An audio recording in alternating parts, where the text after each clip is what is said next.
Well, my apologies, fellow YouTube watchers of this OS FS-120 Surpass teardown.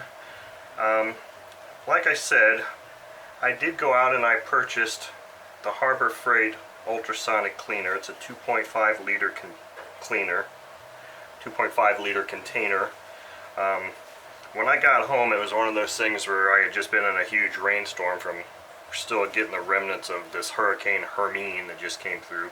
So I had planned on running engines today, so being a little upset, I needed something to try to mellow me out a little bit. So I got home, got all excited about this ultrasonic cleaner, put that thing together real quick and threw some parts in and started doing some cleaning. So I really didn't take any video of doing that because it was kind of a trial run. But if you recall what the inside of this head looked like before, I did get some video, and I can probably take some snapshots from the video of what this did look like before. So here's some before and after. I don't think I showed you the carb at all, but it looks pretty much nice and clean. I just kind of started throwing things in there. Now, the last video I was discussing trying to get the wrist pin out of this engine. I decided not to even do that because after I put this whole assembly in the ultrasonic cleaner, this bearing's cleaned up real good, and look, I mean, these bearings don't need to be replaced at all. They're quite nice. So it may not look all that much better on the inside. It may look marginally better. I was, had some expectations for this cleaner, and maybe it's doing what it's supposed to do. It did do a pretty decent job, but it didn't make things magically beautiful like I had thought. But anyway, here are those valves.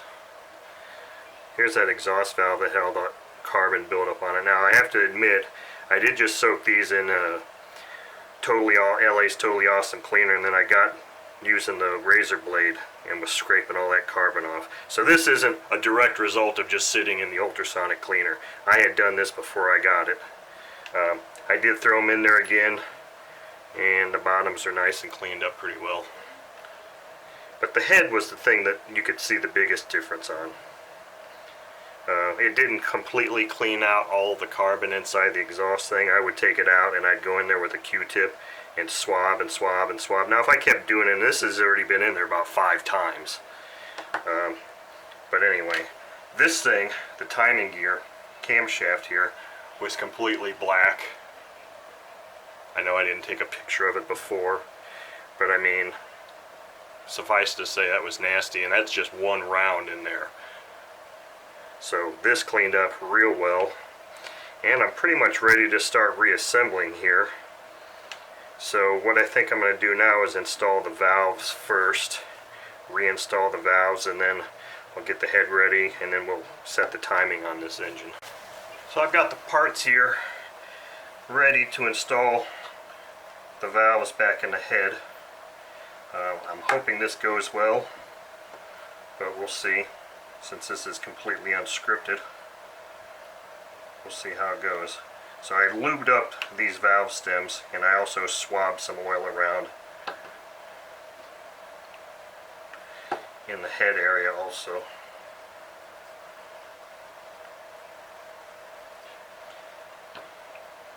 So the first thing I'm going to do is just drop these valves in place. Now I'm going to wad up a piece of paper towel to keep those valves from pushing down.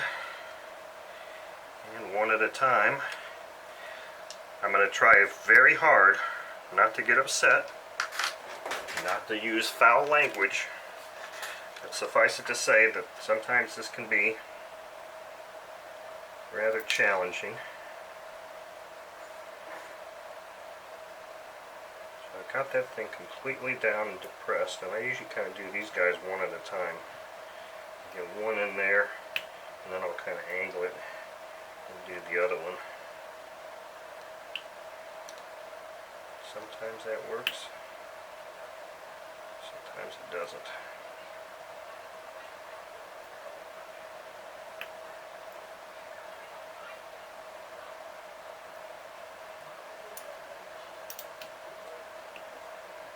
And it doesn't quite look right to me. Maybe it is.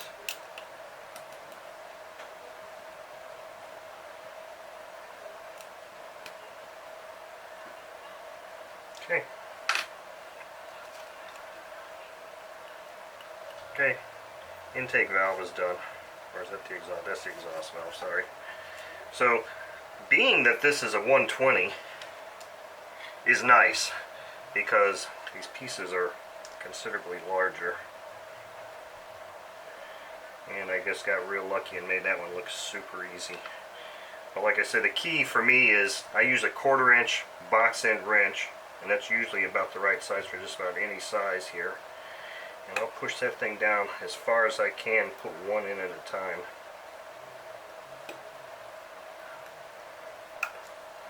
Once I've got one in, I want to rotate it so that I can access the other side easier.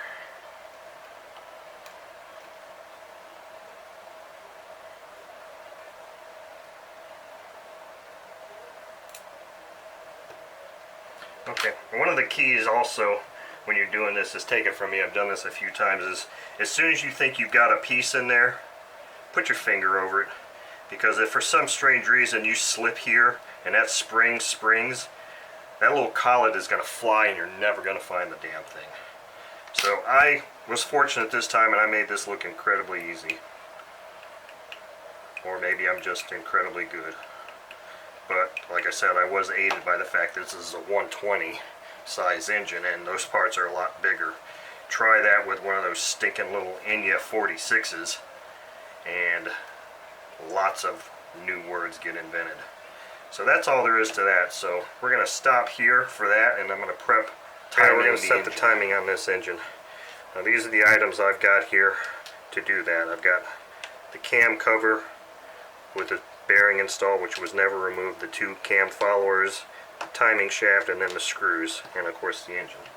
Now I'm hoping that this engine is just like every other OS in that the timing dot on here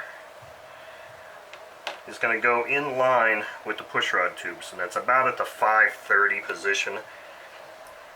So, and I know you're not going to be able to see this while I'm installing this, but what I like to do is I use a screw or a magnet, and I just insert it like that. Now the kicker here is you got to make sure that your crankshaft stays at top dead center while you're doing this.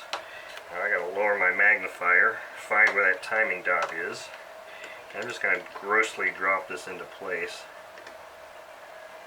and then shine my flashlight in there and see where that timing dot is. And holy crap, I think I got lucky in that it's already in there perfectly.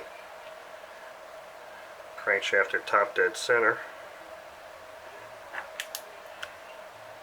And it sure looks like that timing dot is at the bottom, pointed directly in line with the push rod, so wow, I got lucky there. Okay, so usually I have to kind of jiggle it around a couple times. I'm going to lube up these cam followers, drop them in place.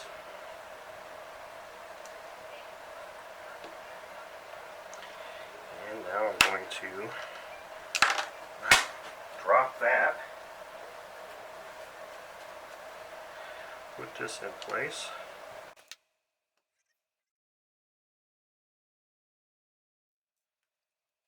See how nice and free that slides around too. So we're ready for head installation. Okay, here we are. We're ready for installation of the head. So the first thing I'm going to do is I'm going to drizzle a bunch of oil up here, just because I feel like there's never enough oil. I'll put some oil in these holes. I've got this head screws sitting here. I just put some oil on the mat there and just set those there. I've got the pushrod tubes and the pushrods. Now, OS pushrods, unlike Sato, are not or they are symmetrical. There's no up, down, right, left. They can be interchanged. So those things are ready to go. So my O-rings on here, they are what they are. They're about as good as they're going to get. They're not perfect. They're not super pliable, but they're as good as they're going to be. Now this head gasket did come out. That's also one of the reasons I lube that up real good to kind of hold that gasket in place. So here I'm just going to loosely position this head on here.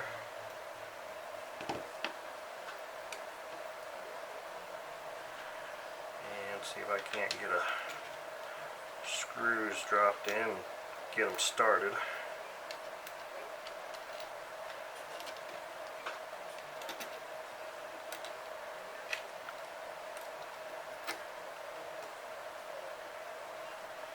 I just want to kind of feel like they're started. And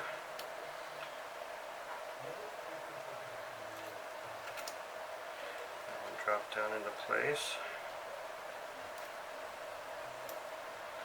I'm not even hitting the bottom on these right now. I'm just kind of getting them going in there.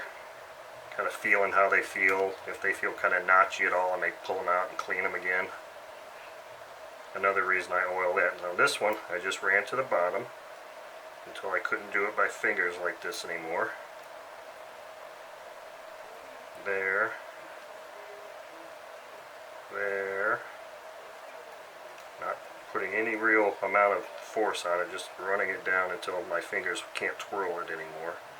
Okay, there. Now I'm going to check to make sure that things are lined up. Now the first one I'm going to torque down is this one up here in the front. And I use just the thumb and index finger like this to torque.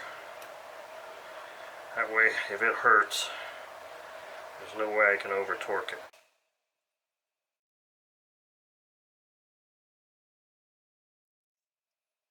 Good, and it felt like it had, I mean, granted we don't have any valve movement here, but we got some pretty good compression there.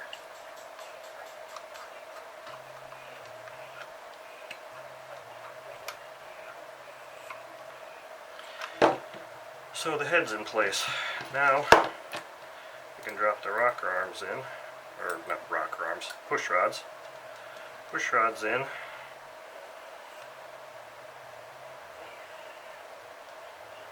And I got that so it's about, let's see here, top dead center, but they're at the bottommost point. So I'm going to throw some oil here. Throw some oil on this screw hole here. I got my rock arm assembly. So make sure we get a rocker arm or push rod.